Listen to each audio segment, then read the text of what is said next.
Adelante, hermano. Gracias. Bueno, para darle fundamento bíblico, la palabra de Dios menciona un poquito, lo que usted mencionaba, y quiero iniciar con una pregunta: ¿para qué es el diezmo? Bueno, uno podría aplicar los principios generales mediante la equidad general del Antiguo Testamento y decir cómo se debe usar el diezmo. O sea, el uso del diezmo no ha variado. Porque a mí me queda muy claro para qué lo usaban en el tiempo atrás con el pueblo de Israel. Para qué se usaba, y era para el mantenimiento de los levitas, exclusivo del fruto de la tierra solamente. No se recogía en dinero, y si se recogía en dinero era un 15%, ¿verdad? Que se pagaba aparte, pero al tercer año pues no era así, ¿verdad? Como lo menciona usted antes. Pero hablando de la reforma en este momento actual, ¿para qué usamos el diezmo? ¿Para qué se usa el diezmo? Sería la pregunta. Bueno, en ese caso yo diría lo siguiente. Perdón que le interrumpa, si es para el mantenimiento de la obra, Pablo es bastante claro, y usted lo mencionó antes, que es una vez a la semana, el primer día de la semana, conforme fuiste prosperado, se apoya la obra. Y que quede claro que estoy muy anuente a lo que es el apoyo a la obra, pero basado, como lo dijo Pablo, inclusive Pablo mismo lo menciona y exhorta. Voy a darle la base bíblica, porque él mismo los exhorta a que si van a estar bajo la ley, ¿verdad?, tienen que hacerla cumplir toda. Como decía al comienzo, hay dos confusiones que creo que usted las menciona cada rato. Una es... Dice Pablo, y ahora dice, incluso Pablo corrige a los que quieren volver a la ley en Gálatas 4:21, de 21 al 26. Léanos. Él mismo los corrige. ¿Cuál es la corrección? ¿Perdón? ¿Cuál es la corrección?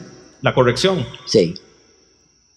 Bueno, no estoy hablando de ninguna corrección, estoy hablando de por qué se trajo la ley. De la ley se saca el diezmo, se trae a la iglesia actual, y la pregunta sería, ¿para qué es el diezmo? Si Pablo menciona cómo es el sostenimiento de la obra, entonces ¿por qué se trae una parte inclusive no una, solo una de la ley, y no se cumplen las demás? Y Pablo exhorta a que no se haga así, y se haga que el sostenimiento de la obra es exclusivo, y según usted fue prosperado una vez a la semana, se dé el sostenimiento de la obra para los santos.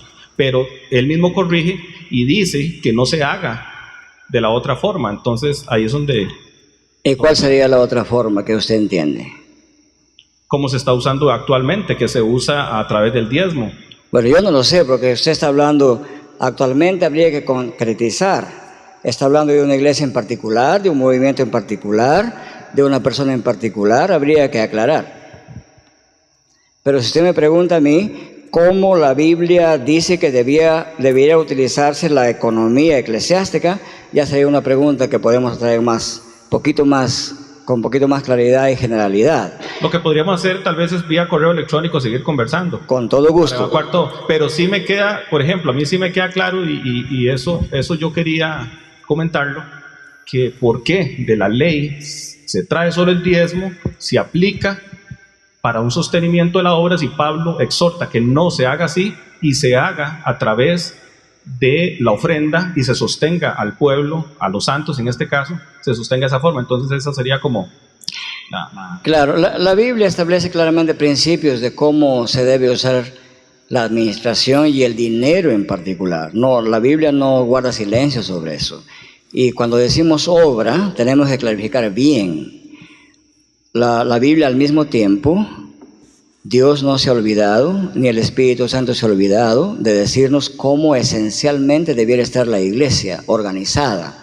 Y la iglesia está organizada con presbíteros y diáconos. Claramente, eso no se puede obviar, y eso es una continuidad del Antiguo Testamento. El pueblo de Dios se gobernaba por ancianos, ¿verdad? El Nuevo Testamento, la iglesia de Cristo también se gobierna por ancianos.